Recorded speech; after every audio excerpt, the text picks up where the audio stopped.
किसी गांव में राम जी के एक परम भक्त हुए।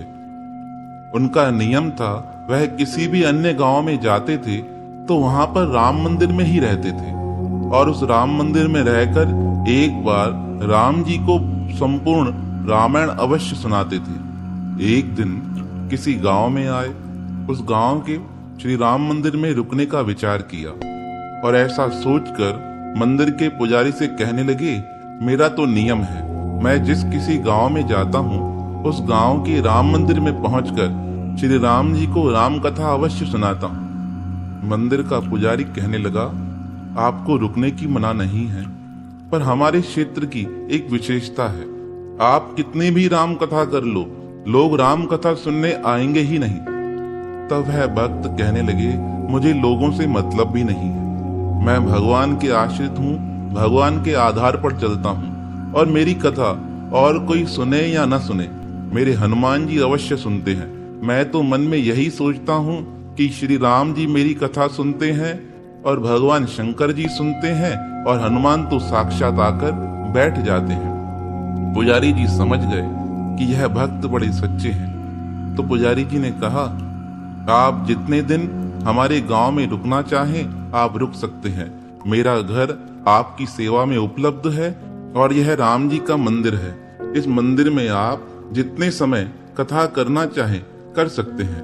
वह भक्त कहने लगे, कथा तो 9 दिन की है, मैं तो सिर्फ 9 दिन ही कथा करूंगा, उसके उपरांत मैं अन्य गांव की ओर चला जाऊंगा। दूसरा दिन हुआ, प्रातःकाल भक्त जी ने श्री राम जी की कथा प्रारंभ की, पर कथा में कोई व्यक्ति तो आया ही नहीं। पंडित जी सिर्फ अपने मंदिर की साफ सफाई करके चले गए। अब भक्त सिर्फ अकेले ही कथा कर रहे थे। एक दिन व्यतीत हुआ, भक्त जी ने अकेले कथा की। दूसरा दिन भी ऐसे व्यतीत हुआ, पता नहीं गांव की कौन सी विशेषता थी, गांव के लोग राम कथा में रुचि रखते ही नहीं थे। चौथा दिन हुआ, 4 व्यक्ति आकर राम कथा में विराजमान हुए। 5वें दिन 5 व्यक्ति आए। इस प्रकार 7 दिन व्यतीत हो गए। अब भक्त तो सच्चे मन से भगवान की कथा कहते थे, राम जी सुनते थे, हनुमान जी सुनते थे। 7वें दिन जैसे ही कथा चल रही थी तो उस दिन कथा के अंतर्गत उस गांव में एक सेठ जी थे जो बड़े कंजूस थे। वह राम जी के मंदिर में मत्था टेकने आए। वह जैसे ही राम की मूर्ति के समीप मत्था टेकने लगे, तभी राम जी की मूर्ति से आवाज आई, हनुमान, ओ हनुमान। हनुमान जी की मूर्ति कहने लगी, जी प्रभु, क्या आदेश है। जब राम जी की मूर्ति से इस प्रकार आवाज आई तो सेठ जी सोचने लगे, यह आवाज कहां से आ रही है। पुनः उनका ध्यान जब मूर्ति की ओर गया तो उन्हें यह आभास हुआ कि लगता है यह मूर्तियां आपस में एक दूसरे से बात कर रही हैं और सेठ जी वहां चुपचाप खड़े हो गए। तब श्री राम जी कहने लगे, हनुमान, तुमने देखा है 7 दिन से मेरे भक्त मेरी कथा कह रहे हैं। भक्त जी इतनी सुंदर कथा कह रहे हैं, उसके उपरांत भी गांव के लोग राम कथा सुनने नहीं आते और तुम तो कथा रोज सुन रहे हो। क्या तुम्हारे मन में विचार नहीं हुआ है कि भक्त जी को कुछ दक्षिणा दी जाए। हनुमान जी कहने लगे, भगवान, मैंने तो सोच रखा है जिस दिन राम कथा संपूर्ण होगी उस दिन भक्त जी को 1000 रुपए दक्षिणा दी जाएगी। अब हनुमान जी की मूर्ति इस प्रकार कहकर चुप हो गई। सेठ जी अब कंजूस तो वैसे ही थे। सेठ जी विचार करने लगे, इस भक्त को 1000 रुपए दक्षिणा मिलने वाली है राम कथा की समाप्ति पर। क्यों न मैं इन भक्त जी के साथ एक सौदा कर लूं। मैं भक्त जी को कहता हूं, राम कथा के उपरांत तुम्हें जितनी भी दक्षिणा मिलेगी वह मुझे देना, उसके बदले में तुम्हें 500 रुपया दान देता हूं। क्योंकि यह भगवान राम जी की और हनुमान जी की बातें तो सिर्फ मुझे पता है, इस बात को और किसी ने तो सुना नहीं है। ऐसा सोचकर विचार करने लगे, अगर मैं भक्त जी को 500 रुपए दूंगा फिर भी मुझे 500 का फायदा पड़ जाएगा, क्योंकि मुझे तो पता है ना कि भक्त जी को 1000 रुपए मिलने वाले हैं। जब राम कथा की समाप्ति हो जाएगी भक्त जी सारी दक्षिणा मुझे देंगे, मुझे 1000 रुपया मिलेंगे और मैं इन्हें 500 देकर निपटा दूंगा। ऐसा सोचकर सेठ जी भी आज राम कथा में बैठ गए। 7वें दिन की कथा पूर्ण हुई। भक्त जी पोथी उठाकर जाने लगे तो सेठ जी ने राम कथा वक्ता को रोक लिया और कहने लगे, आपसे एक काम है। भक्त जी कहने लगे, कहिए। सेठ जी कहने लगे, मैं सोच रहा हूँ, इतने दिनों से आप कथा कह रहे हैं पर लोग आपको दक्षिणा देते नहीं। मैंने सोचा है मैं आपको 500 रुपए दक्षिणा देता हूँ। सेठ जी की बात सुनकर भक्त जी कहने लगे, वो तो आपकी इच्छा के ऊपर है। मेरी सारी दक्षिणा तो संतों के भंडारे में लग जाएगी। आप जितने पैसे देंगे उसमें लोगों का ही भला होगा। सेठ जी कहने लगे, यह 500 रुपए आप अपने पास रख लीजिए। तब सेठ जी ने कहा, एक बात और है, जब 9वें दिन राम कथा की समाप्ति हो जाएगी, आपको जितनी भी दक्षिणा प्राप्त होगी वह सारी दक्षिणा आप मुझे दे देना। भक्त विचार करने लगे, इस गांव में तो दक्षिणा वैसे ही मिलने वाली नहीं है। पंडित जी ने पहले ही बताया था, राम कथा में कोई आएगा नहीं, आपको अकेले ही करनी है, अकेले ही सुननी है। भक्त जी ने कहा, जैसी परमात्मा की इच्छा, उस समय जितनी दक्षिणा प्राप्त हो आप ले जाना। अब सेठ जी और भक्ति जी के बीच में सौदा मंजूर हो गया। 8वां दिन हुआ। भक्त जी ने बहुत सुंदर प्रसाद बनाया। अब तो प्रसाद के नाम पर कई लोग राम कथा सुनने आए। अब 9वां दिन भी आया। 9वें दिन की तैयारी भी भगत जी ने बड़ी सुंदर की थी, क्योंकि सेठ जी के 500 रुपए तो पहले ही मिल चुके थे। अब राम कथा प्रारंभ हुई। बहुत अधिक संख्या में लोग आए, क्योंकि आखिरी दिन था। अब तो सेठ जी भी सुबह से लेकर राम कथा में बैठ गए थे। उन्हें तो पक्का यकीन था कि आज मुझे 500 रुपए का फायदा होने वाला है। राम कथा प्रारंभ हुई। राम कथा का भोग पड़ गया। पंडित जी ने पोथी उठाई, जाने लगे। वह लालची सेठ पूछने लगा, दक्षिणा कहाँ है? तुम्हें दक्षिणा जो मिली है वह मुझे दो। भक्ति जी ने कहा, मैं सच कहता हूँ, मैंने दक्षिणा उठाई नहीं है। जहाँ मैं कथा कर रहा था वहां पर जाकर देखो, जितनी दक्षिणा मिली है वह तुम्हारी है। अब मैं जा रहा हूँ, मुझे आगे गांव की ओर यात्रा करनी है। सेठ जी कहने लगे, ऐसे नहीं जा सकते हो, मुझे सारी दक्षिणा देकर जाओ। भक्ति जी ने कहा, मुझे दक्षिणा नहीं मिली है। आपने जितने पैसे मुझे दिए थे वह सारे पैसे मैंने लोगों के भंडारे में खर्च कर दिए हैं।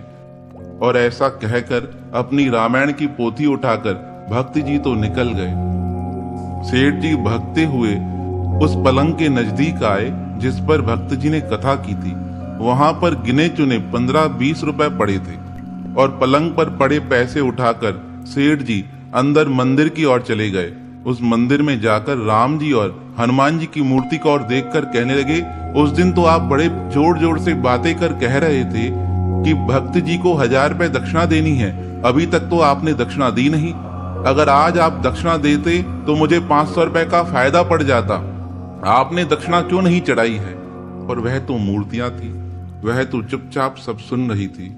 भक्ति जी को बड़ा गुस्सा आया और कहते हैं ना, गुस्से में ज्ञान रहता ही नहीं। और क्रोध के अज्ञानवश होकर सेठ जी ने बड़े जोर से हनुमान जी के पैर पर प्रहार किया। पर जैसे ही सेठ जी ने हनुमान जी के पैर पर प्रहार किया, हनुमान जी ने सेठ जी के पैर को जकड़ लिया। हनुमान जी की मूर्ति ने सेठ जी का पैर इतना जोर से पकड़ा, बार बार प्रयास करने पर भी सेठ जी अपना पैर छुड़ा नहीं पा रहे थे। तब राम जी की मूर्ति पुनः बोली, हनुमान। हनुमान जी कहने लगे, जी प्रभु जी। राम जी कहने लगे, हनुमान जी, मैंने आपसे कहा था मेरे भक्त को 1000 रुपया दक्षिणा देनी है, तुमने तो सिर्फ उसे 500 ही दिलाई है। तब हनुमान जी हंसकर कहने लगे, महाराज अभी 500 सेठ जी और देने वाले हैं, तभी तो मैंने इनका पैर पकड़ लिया है। सेठ जी क्रोधित होकर कहने लगा, मेरा पैर छोड़ो, मेरा पैर छोड़ो, जल्दी से उस भगत जी को पकड़ कर आओ, मुझे उनसे अपने पैसे वापस लेने हैं। हनुमान जी कहने लगे, सेठ जी ऐसे छूटने वाले नहीं हो, जब तक 500 रुपए दक्षिणा नहीं दोगे तब तक तुम्हारा पैर नहीं छूटेगा। अब सेठ जी का बुरा हाल हो गया, चिल्लाने लगे, कोई मुझे बचाए, कोई मुझे बचाए। मंदिर में उपस्थित सब लोग भागते हुए सेठ जी के पास आए और कहने लगे, क्या हुआ है? सेठ जी कहने लगे, मेरे पैर को हनुमान जी ने बांध दिया है। अब यह बातें अन्य लोगों को तो दिखाई नहीं दे रही थी। उन्हें तो लग रहा था सेठ पागल हो गया है। कुछ लोगों ने जाकर सेठ के बच्चों को सारी बातें बताई। सेठ के दो पुत्र भागते हुए मंदिर में आए और अपने पिता से पूछने लगे, पिताजी क्या हुआ, आप चल क्यों नहीं पा रहे हैं? सेठ रोते हुए कहने लगा, हनुमान जी ने मेरे पैरों को जकड़ लिया है। पुत्रों ने पूछा, किस कारण से जकड़ लिया गया है? तो वह कहने लगे, एक भक्त जी यहाँ कथा कर रहे थे, मैंने उनसे सौदा किया था, कथा समाप्ति के पश्चात जितनी दक्षिणा आपको मिलेगी वह सारी मैं ले लूंगा और इसके बदले में मैं आपको 500 रुपए दक्षिणा देता हूँ। मैंने तो उन्हें 500 की दक्षिणा दे दी है, पर उन्हें आज कुछ मिला नहीं, इसलिए मैं बड़ा क्रोधित होकर इस मंदिर में आ गया और क्रोधित होकर मैंने हनुमान जी के ऊपर पांव का प्रहार किया, पर जैसे ही प्रहार करने वाला था हनुमान जी ने मेरा पांव जकड़ लिया है। अब यह हनुमान जी हंसते जा रहे हैं और हनुमान जी बार बार मुझसे यही कह रहे हैं, सेठ जी 500 रुपए दीजिए, उस भक्त को देकर आइए, मैं तुम्हारा पांव छोड़ दूंगा। अभी इस प्रकार बातें चल ही रही थी कि सबके नजदीक भगवान शंकर जी की मूर्ति से हंसने की आवाज आई। भगवान शंकर हंसते हुए कहने लगे, हनुमान जी अब तो भगत जी आगे चले गए हैं, क्या अभी भी तुम उन्हें सिर्फ 500 रुपए ही दिलाओगे? तब हनुमान जी कहने लगे, प्रभु जी अगर आप आदेश दें तो हम पुनः 1000 रुपया निकलाएं सेठ जी से। तब हनुमान जी की मूर्ति हंसते हुए कहने लगी, हे प्रभु जी आप जितना आदेश करेंगे उतनी दक्षिणा हम सेठ जी से भक्त जी को दिला देंगे।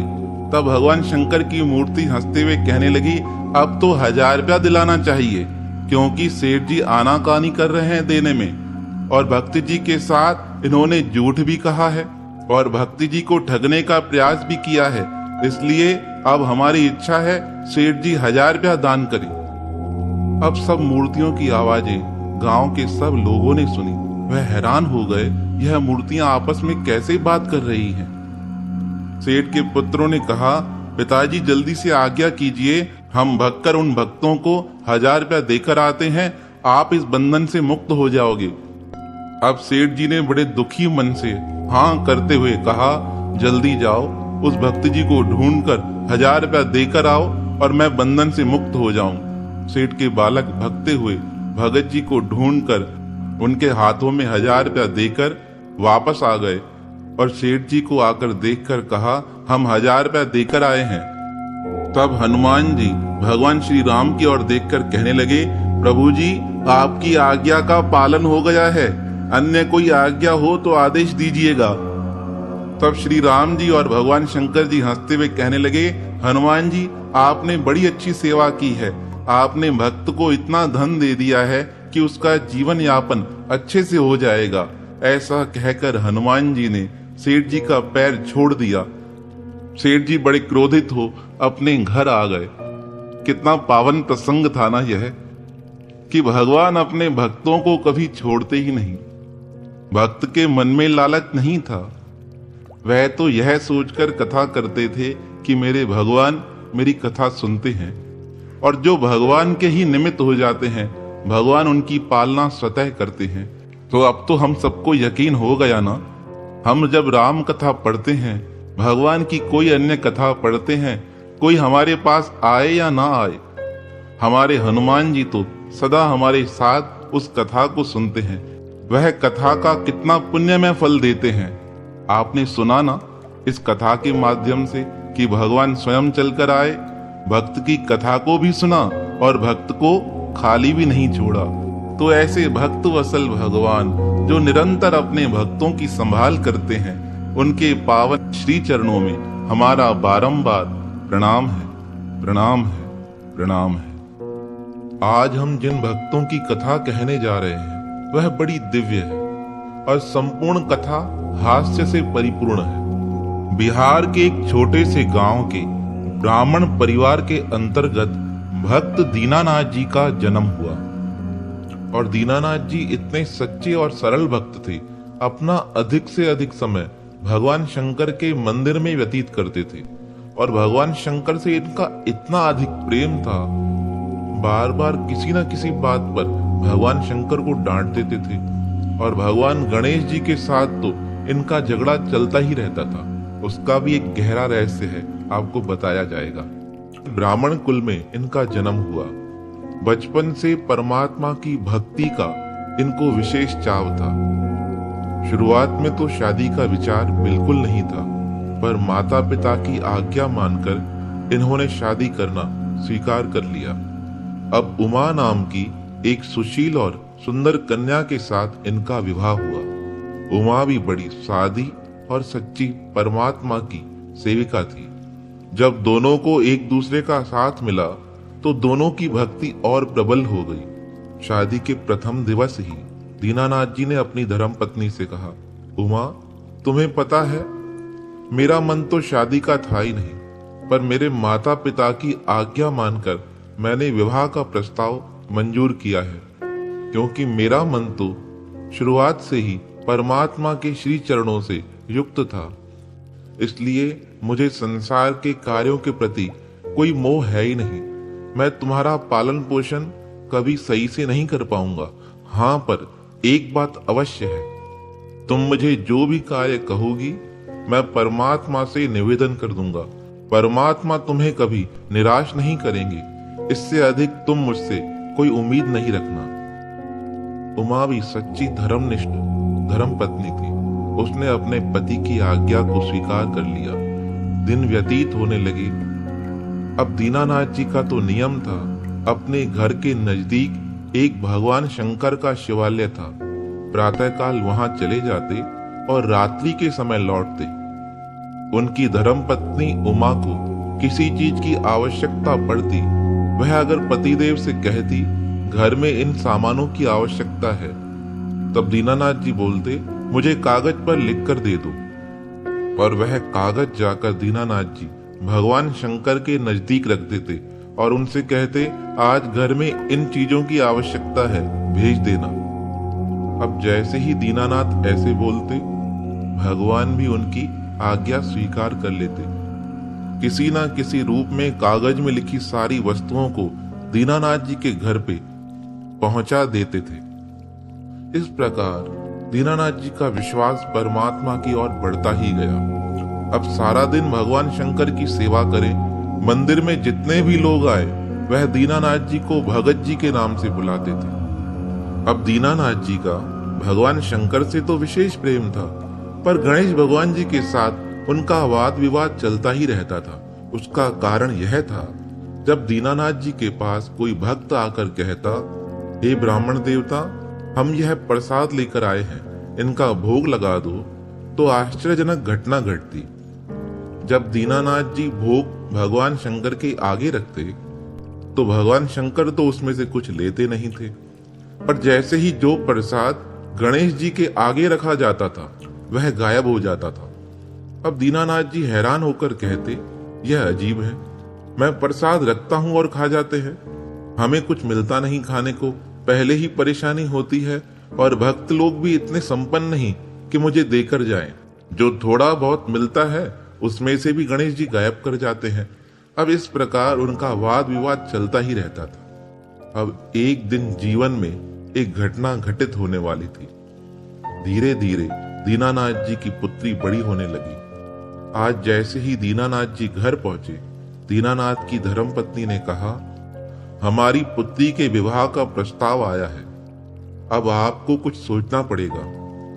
भगत जी ने कहा, इसमें सोचने की क्या आवश्यकता है, वह भगवान शिव की कन्या है, भगवान शिव स्वयं संभाल करेंगे।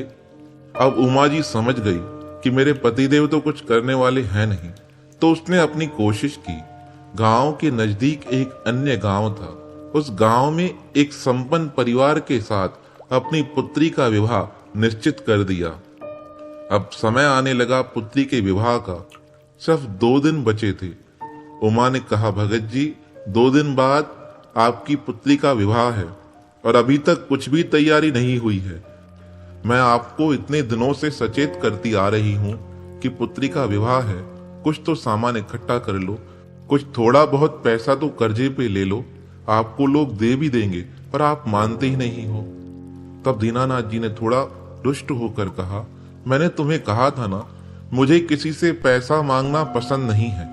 मैं परमात्मा के आश्रित हूँ, पर मैं अपने भगवान शिव से जिद करके सब कुछ मांग सकता हूँ। संपूर्ण जीवन में तुमने देखा है ना, तुमने जो जो कागज पर मुझे लिख कर दिया है, मैंने भगवान के श्री चरणों में वह निवेदित किया है और भगवान शंकर ने हमारी सारी मनोकामना पूर्ण की है। तो अब आकर क्यों चिंता करती हो? अभी भी तुम्हें जिस चीज की आवश्यकता है मुझे लिख कर दो, भगवान शंकर स्वयं पूर्ण करेंगे। उमा रोते हुए कहने लगी, अरे खाने पीने की चीजों की बात अलग है, वह तो कोई भी दे जाता है, पर इस समय कन्या के विवाह के लिए दहेज की आवश्यकता है। उसमें सोना भी लगेगा, वस्त्र भी लगेंगे, अन्य पदार्थों की आवश्यकता पड़ेगी, कौन देकर जाएगा? भगत जी कहने लगे, तुम फिर चिंता कर रही हो?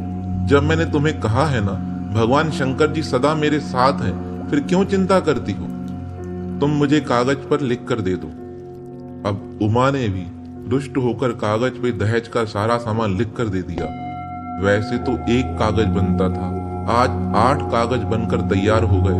वह कागज की लिस्ट बनाकर दीनानाथ को देते हुए कहा, जाओ, भगवान शंकर अगर सच्चे हैं तो देखती हूं तुम्हारी इच्छा कैसे पूर्ण करते हैं। भगत जी तो मस्त भाव से भगवान के भजन गाते हुए शंकर भगवान के मंदिर में पहुंचे। वह कागज की लिस्ट भगवान शंकर के लिंग के नजदीक रखती और प्रार्थना करते हुए कहने लगे, भगवान मैंने तो आपके ऊपर सदा सच्चे मन से यकीन किया है, आपके प्रति मेरी निष्ठा भी सच्ची है, मेरा विश्वास भी सच्चा है। 2 दिन बाद मेरी कन्या का विवाह है। वह कन्या का विवाह तभी संपन्न हो पाएगा जब आप मेरे साथ चलेंगे। और मेरी स्त्री को तो वैसे तो बहुत यकीन है आपके ऊपर, पर आज उसे आवश्यकता है कन्या के विवाह के लिए कुछ दहेज की। अब आप ही इसे पूर्ण कीजिए। इस प्रकार आंखों में आंसू भरकर वह कागज उन्होंने भगवान शंकर के नजदीक रख दिए और अपनी सेवा में व्यस्त हो गए। दीनानाथ जी तो यहाँ पर भगवान शंकर की सेवा में व्यस्त हो गए। उधर एक संपन्न सेठ दीनानाथ जी के घर पहुंचे और आवाज लगाकर कहने लगे, अरे दीनानाथ जी का घर यही है? भगत जी की धर्मपत्नी उमा बाहर आकर कहने लगी, हाँ यही है दीनानाथ जी का घर, आप कहिए किनसे मिलना है? तब वह सेठ कहने लगा, आज प्रातःकाल दीनानाथ जी मेरे घर आए थे। उन्होंने कहा उनकी कन्या का विवाह है, उन्हें पैसों की आवश्यकता है। अब मैं तो भगत जी को बचपन से जानता हूँ। भगत जी की जो कन्या है वह मेरी कन्या है। उनका सारा समय तो भगवान शंकर की सेवा में जाता है। तो मेरे मन की इच्छा थी, मुझे तो कोई कन्या है नहीं, क्यों न मैं इस कन्या का विवाह कराऊं। इसलिए आपने जितने सामान की लिस्ट उनको बनाकर दी थी, वह सारा सामान मैं लेकर आया हूं। सेठ की बात सुनकर उमा हैरान हो गई। सेठ जी इतना सामान देकर जा रहे हैं और किस प्रकार कोई किसकी मदद कर सकता है? अब उमा ने सोचा, हो सकता है यह सेठ जी मेरे पति देव के मित्र हों, इसलिए सहायता करने आए हों। ऐसा सोचकर जितना सामान उमा ने लिख कर दिया था, उससे दुगना सामान वह सेठ जी दीनानाथ जी के घर पर छोड़कर गए। अब उमा कहने लगी, मैंने तो इस गांव में आपको पहली बार देखा है, आप कहाँ रहते हो? तब सेठ जी कहने लगे, मैं तो दीनानाथ जी से मिलता रहता हूँ, आप चिंता न करें, आप तो अपनी पुत्री का विवाह बड़े अच्छे तरीके से कराइएगा। आपके पुत्री के विवाह में कोई भी कमी नहीं आएगी, परमात्मा भला करेंगे। और ऐसा कहकर वह सेठ जी तो चले गए। शाम का समय हुआ, दीनानाथ जी घर आए तो सारा घर सामान से भरा पड़ा था। अपनी धर्मपत्नी को बुलाकर कहा, यह सामान कहाँ से आया है? किसी से कर्जा लिया है? तुम्हें भगवान के ऊपर यकीन नहीं है? मैंने तुम्हें कहा था भगवान शंकर को प्रार्थना करेंगे, उसके पश्चात भी तुमने लोगों से सामान मांगा है। भगत जी की बातें सुनकर उमा कहने लगी, मैंने किसी से सामान नहीं मांगा है। यह तो आज सुबह एक सेठ जी आए थे, वह कहकर गए कि आप उनसे मिलने गए थे। आपने सारे कागज उनको दिखाकर कहा इतने सामान की आवश्यकता है, पर वह सेठ जी बड़े दयालु थे। जितना आपने सामान लिख कर दिया है ना, उससे दुगना सामान देकर गए हैं। जब उमा की यह बातें भक्त दीनानाथ जी ने सुनी तो समझ गए वह सेठ और कोई नहीं, भगवान शंकर स्वयं आकर मेरी पुत्री के विवाह के लिए यह कन्यादान का सामान देकर गए हैं।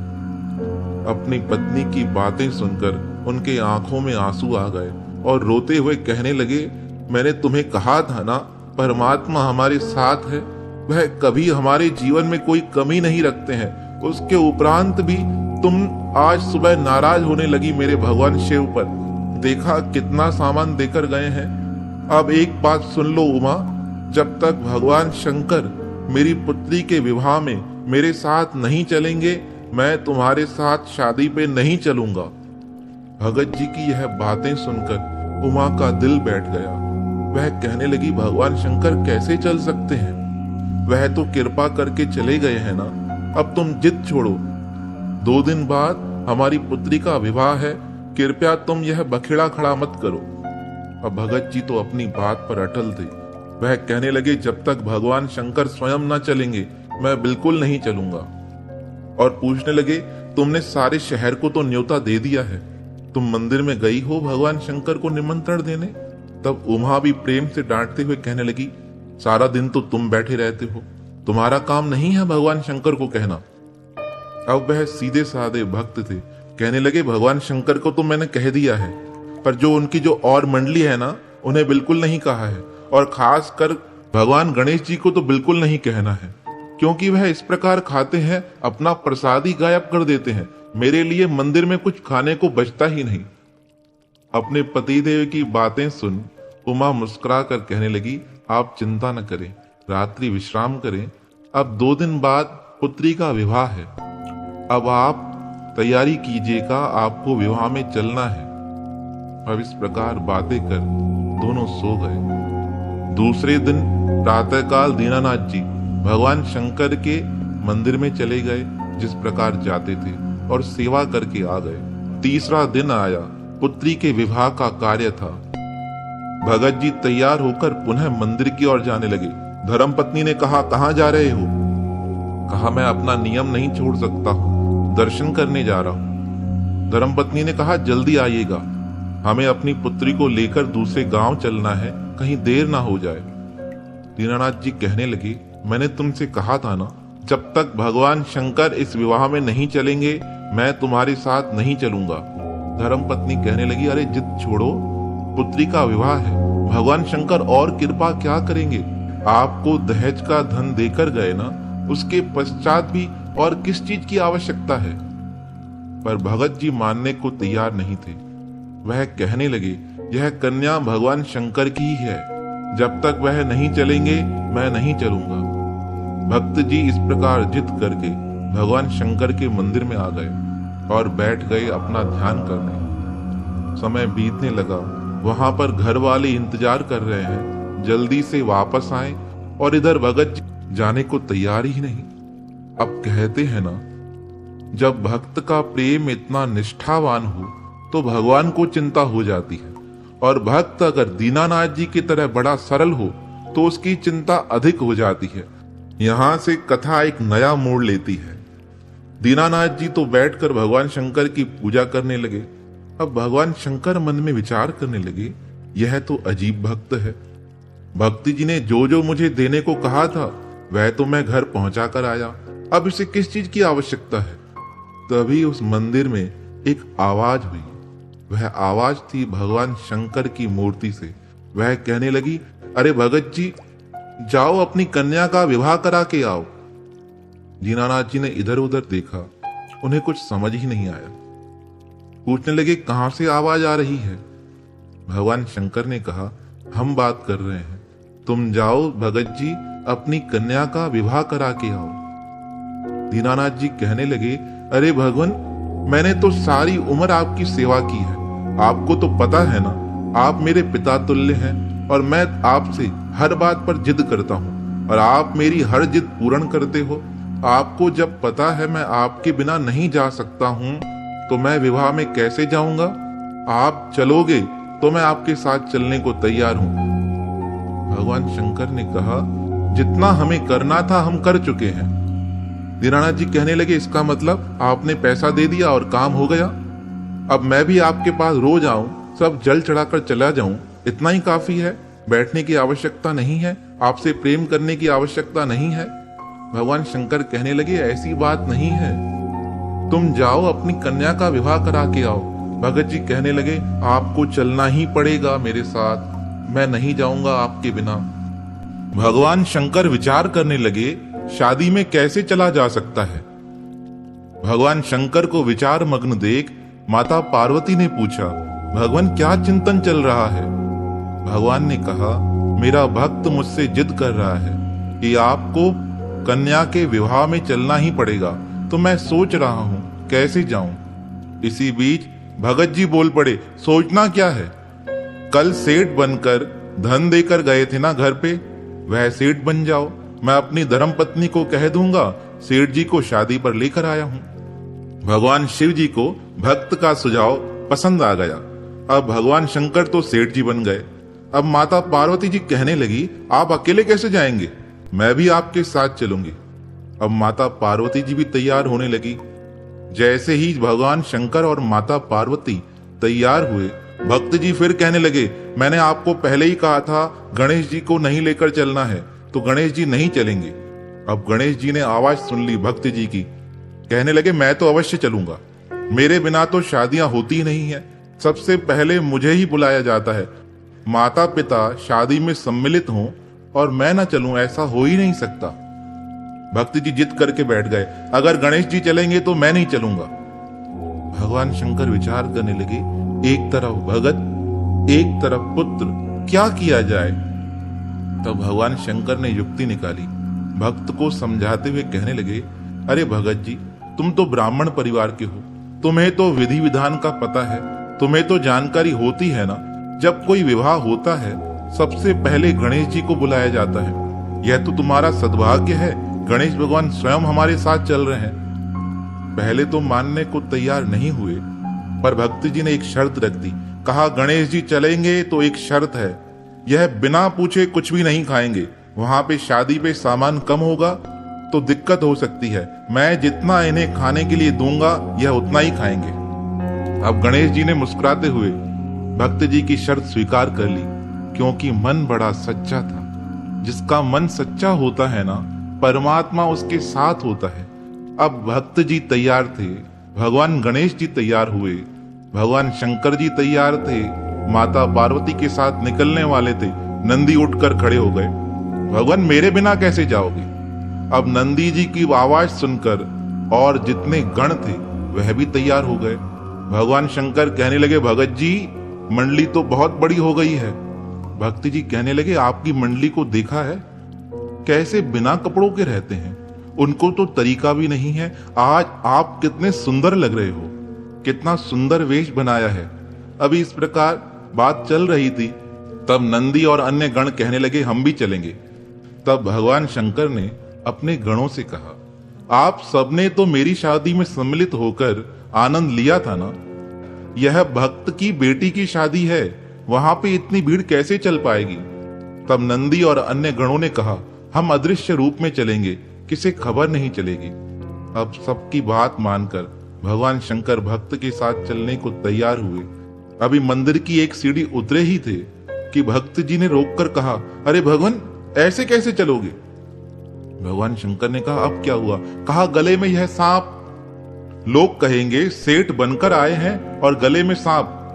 आपने मुझे पहले ही शर्त दी है कि मुझे किसी को बताना नहीं है कि आप भगवान शंकर हैं। अब अगर आपके गले में यह सांप रहेगा तो लोग पहचान जाएंगे, और सांप के बाद जब उनका ध्यान गंगा की ओर गया तो मस्तक से तो गंगा का जल बह रहा था। भक्ति जी ने कहा, यहाँ तो इन्हें छुपाइए, यहाँ तो इन्हें यहाँ छोड़कर चलिए। तब शेषनाग जी जो भगवान शंकर के गले में थे, तब भक्त जी की बात सुनकर रुष्ट होकर शेषनाग जी कहने लगे, मुझे क्यों छोड़कर चलेंगे, मैं तो चलूंगा। भक्त जी ने कहा, ऐसे कैसे चलोगे, देखा है अपना वेश, लोग डर जाएंगे शादी में आपको देखकर। अब शेष जी ने कहा, अभी तो तुम्हारी बहुत चल रही है, बाद में जब मंदिर में आओगे ना तब तुम्हारी खबर ली जाएगी। भगवान शंकर से जिद करके कहने लगे, भगवान इसे उतार दो अपने गले से। भगवान शंकर ने जैसे ही शेषनाग को हटाने के लिए हाथ आगे बढ़ाया, शेष भगवान कहने लगे, भगवान मैं नाग के वेश में नहीं चलूंगा, मैं आपका सोने का हार बन जाता हूँ। और ऐसा कहकर भगवान शेषनाग सोने का हार बनकर भगवान शंकर के गले में स्थापित हो गए और जितने छोटे छोटे सांप थे वह भगवान शंकर का आभूषण बन गए। अब भगवान शंकर जी चलने लगे। भगवान गंगा जी बह रही है, लोग कहेंगे ये मस्तक से पानी कहाँ निकल रहा है। अब फिर चिंता का विषय। गंगा जी के मन में विचार हुआ, भक्त जी मुझे लेकर नहीं चलेंगे। तब गंगा जी स्वयं प्रकट होकर कहने लगी, मैं भगवान शंकर के आगे चलूंगी, जिससे कि किसी को आभास ही नहीं होगा कि मस्तक से पानी बह रहा है। अब सारी तैयारी हो गई। भगवान शंकर जी सेठ के वेश में, माता पार्वती सेठानी के वेश में और गणेश भगवान जी तो छोटे 5 वर्ष के बालक के रूप में। अब गणेश जी का हाथ भगत जी ने अपने हाथ से पकड़ लिया और थोड़ा प्रेम से कहने लगे, तुम्हें बिना पूछे कुछ नहीं खाना है। भगवान शंकर ने यह बात मान ली थी, इसलिए तुम्हें वहां पर मेरे से बिना पूछे कुछ भी लेना नहीं है। गणेश जी मुस्कुराते कहने लगे, जैसा आप कहेंगे वैसा ही किया जाएगा। अब सब मिलकर भगत जी के घर पहुंचे।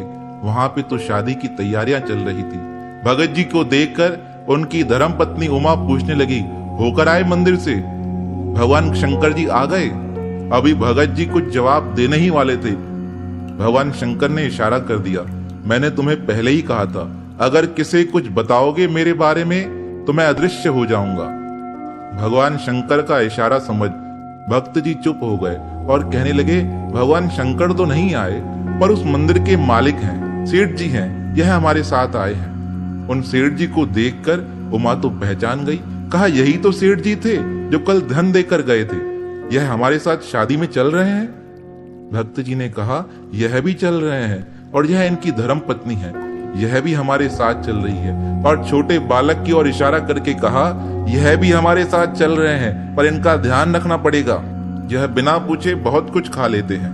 हाँ, उमा जी ने कहा, शादी का माहौल है, छोटा बच्चा है, यह तो अवश्य खाएगा, और तुमने इसका हाथ क्यों पकड़ रखा है?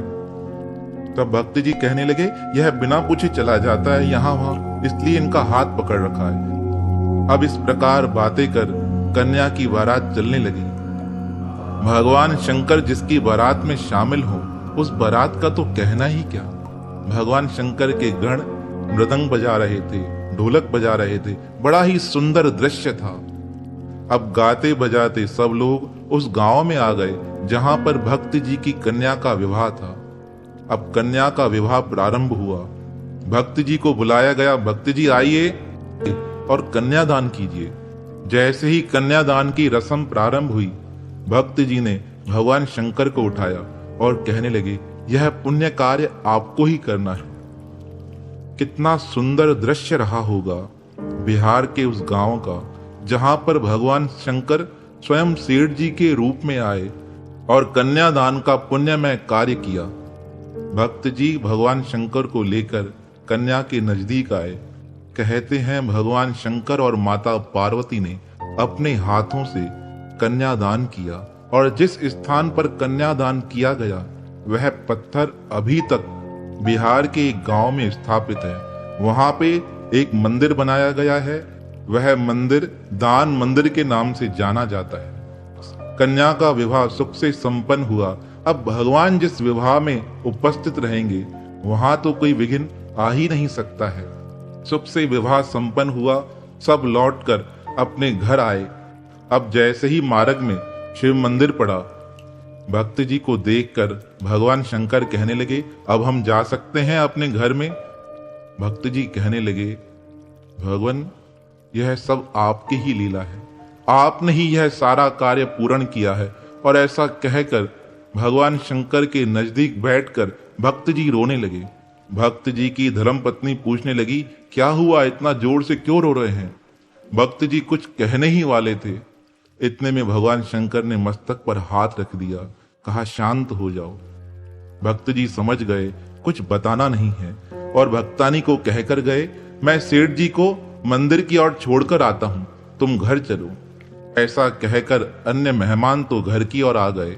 भगवान शंकर, गणेश जी, माता पार्वती को लेकर भक्त जी मंदिर में आए। मंदिर में आकर पुनः भगवान शंकर अपने रूपों में स्थापित हो गए। पर भगत जी का रोते हुए बुरा हाल हो गया। कहने लगे, भगवान, जो दर्शन आपने दिया वह मुझे पुनः कब प्राप्त होगा, वह मुझे पुनः कब प्राप्त होगा। भक्ति जी की स्थिति नियंत्रण से बाहर थी। वह अपने आप को अपराधी मानकर रोते हुए कहने लगे, मैं कितना हठी हूँ, मैं आपसे कितना हट करता हूँ भगवान, और आप कितने दयालु हो, हर समय उपलब्ध होकर मेरे मन की समस्त कामनाओं को पूर्ण करते हैं। जब भक्त जी इस प्रकार रोने लगे, भगवान शंकर पुनः प्रकट हुए और प्रकट होकर उसके मस्तक पर हाथ रखा। जब भगवान शंकर ने भक्त के मस्तक पर हाथ रखा तो भगवान शंकर के हाथों से कुछ जल की बूंदें गिरी। वह जल की बूंदें जिस स्थान पर गिरी है, बिहार में उसका भी एक मंदिर स्थापित है, जिसे शिवनीर मंदिर के नाम से जाना जाता है। वह इतना पुण्यमय मंदिर है, कहते हैं भक्त वहां पर अपनी प्रार्थनाएं करते हैं और उनकी मन की समस्त मनोकामनाएं पूर्ण हो जाती हैं। भक्त जी इस प्रकार रोकर अपने घर पुनः लौट आए। उमा ने कहा, सब कुछ ठीक था, आपका मन बेचैन क्यों है?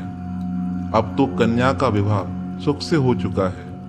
वह कहने लगे, तुम्हें पता है वह सेठ जी कौन थे?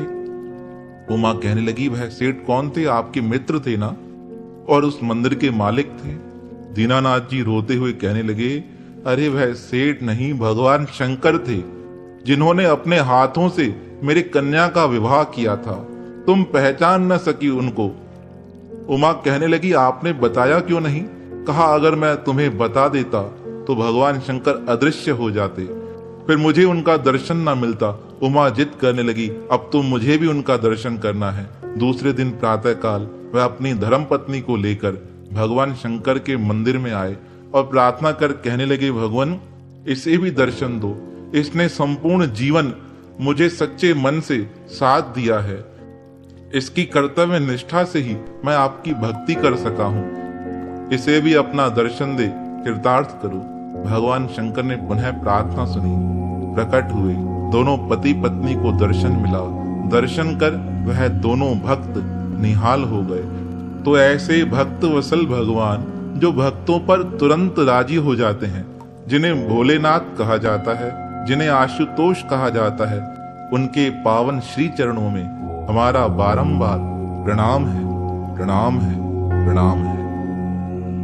ऐसा ही एक पावन प्रसंग मालपुरा के छोटे गांव का है। वहां पर एक पूजा नाम की कन्या रहती थी। उसकी माता निरंतर उसे कहती थी, अब तुम्हारी उम्र बड़ी हो गई है, शादी का समय होने वाला है, भगवान शंकर की उपासना किया करो, भगवान शंकर की कृपा से वर अच्छा मिलता है। अब बच्चे तो बच्चे होते हैं। अब वह निरंतर भगवान शंकर के मंदिर में जाती, उनकी पूजा करती और सोमवार को तो खास विशेष भगवान शंकर का श्रृंगार तो करती और उनके साथ माता पार्वती जी को सुंदर श्रृंगार के साथ सजाकर आती थी। और जब वापस निकलती थी मंदिर से तो पुजारी जी को कहकर जाती, मैंने जो वस्त्र भगवान शंकर को पहनाए हैं, माता पार्वती जी को पहनाए हैं, वह उतारना नहीं।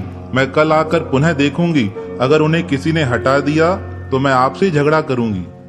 पुजारी जी उस बच्ची की बात सुनकर प्रसन्न होकर कहते, अरे चिंता नहीं करो, तुम्हारे ही वस्त्र ही पड़े रहेंगे, कहीं नहीं जाएंगे। उन्होंने ईमेल के माध्यम से लिखकर भेजा, बहुत दिनों तक मैं ऐसे सेवा करती रही। आगे लिखते हुए उन्होंने कहा, हम टीवी भी बहुत देखते थे और टीवी पर भगवान शंकर के कार्यक्रम आते थे। उन कार्यक्रमों में दिखाया जाता था, कोई भक्त भगवान शंकर की पूजा करता है और जैसे ही शिवलिंग की आराधना करता है, शिवलिंग से भगवान शंकर प्रकट होकर भक्त से कहते थे, वरदान मांग लो। कहा, यह चीजें देखकर मुझे कभी कभी मन में डर लगता था। मुझे होता था कहीं मैं भगवान शंकर की पूजा करने जाऊं और ऐसे नहीं मंदिर में जैसे पूजा करती रहूं, भगवान शंकर पर जल चढ़ाऊं और भगवान शंकर प्रकट होकर कहें, अरे बेटी मुझसे वर मांगो, और मैं कुछ नहीं मांग सकूं, ऐसे नहीं मेरा जीवन वहीं समाप्त हो जाए। इसलिए मुझे यह डर लगता था, जब भी मैं भगवान शंकर के मंदिर में जल चढ़ाने जाती थी या श्रृंगार करने जाती थी, कोई ना कोई मेरे साथ होना चाहिए। एक दिन मेरी माताजी ने कहा, तुम जल्दी से पूजा करके आओ, भगवान शंकर का दिन है। मैं अपने घर से गई भगवान शंकर के मंदिर में और जैसे ही पूजा कर रही थी, आज पुजारी जी तो थे नहीं। मैंने विचार किया, आज मंदिर में तो कोई नहीं है और मुझे वह टीवी वाली बातें याद आने लगी। कहीं ऐसा ना हो जाए मैं भगवान शंकर को जल चढ़ाऊं और भगवान शंकर प्रकट ना हो जाएं। मैं धीरे धीरे स्वरूप पर जल चढ़ाने लगी और जैसे ही जल चढ़ा रही थी, अचानक से हवा के झोंके से घंटी हिली। अब जिसके मन में भय होता है ना, वह भय और बढ़ जाता है। इन बातों को देखकर मेरे मन का भय और बढ़ गया। मुझे ऐसे लगा कहीं भगवान शंकर प्रकट ना हो जाएं और मैंने वह आधा पानी जमीन पर रख दिया और हाथ जोड़कर कहने लगी, भगवान मेरी तो एक ही इच्छा है। माताजी कहती हैं आपकी पूजा से वर अच्छा मिलता है, मुझे तो वर अच्छा चाहिए। आप प्रकट नहीं हो जाना, क्योंकि मैंने सुना है जैसे ही आप प्रकट होते हो, वरदान देते हो, वरदान प्राप्त कर भक्त मुक्त हो जाता है। वह इस संसार का रहता ही नहीं है। मुझे तो इस संसार में रहना है ना। मैं तो आपसे यही प्रार्थना करती हूँ, आप प्रकट मत होना। उन्होंने लिखा, उस दिन मैंने जल्दी से भगवान शंकर की पूजा की, श्रृंगार किया, माता पार्वती का श्रृंगार कर मंदिर से बाहर आने लगी। इतने में पुजारी साहब मिले। कहने लगे, अरे पूजा कहाँ जा रही हो? मैंने कहा, आज भगवान शंकर जल्दी प्रकट होने वाले थे, अच्छा हुआ आप आ गए, इसलिए मैं जल्दी घर जा रही हूँ। तब पुजारी जी हंसकर कहने लगे, अरे पूजा तुम अलबेली सरकार हो, वह भगवान शंकर हैं, अगर प्रकट हो भी जाएंगे तो तुम्हारा कल्याण करेंगे। तब मैंने पुजारी जी से हंसते हुए कहा, अगर वह प्रकट हो जाएंगे तो मुझे मुक्त कर देंगे, फिर मैं इस संसार में रह नहीं पाऊंगी और मुझे तो इस संसार में रहने की इच्छा है, अभी तो मेरी उम्र भी नहीं हुई है। थोड़ी देर बाद मेरी माताजी जब मंदिर में आई तो पुजारी जी ने हंसते हुए सारी बात मेरी माताजी से कही। बचपना था, मेरी बातों को सुनकर माताजी भी हंसते हुए कहने लगी, अब तो भगवान शंकर की कृपा हो जाए, इसे अच्छा कोई योग्य वर मिल जाए। और भगवान शंकर की कृपा से मुझे अच्छा वर मिला। मेरे मन की तो यही इच्छा थी, मुझे ऐसा वर मिले जो भगवान को मानने वाला हो, गुरुओं की सेवा करने वाला हो और शुद्ध शाकाहारी हो। प्रभु कृपा से मुझे ऐसा ही वर मिला। 2013 में मेरा विवाह हुआ।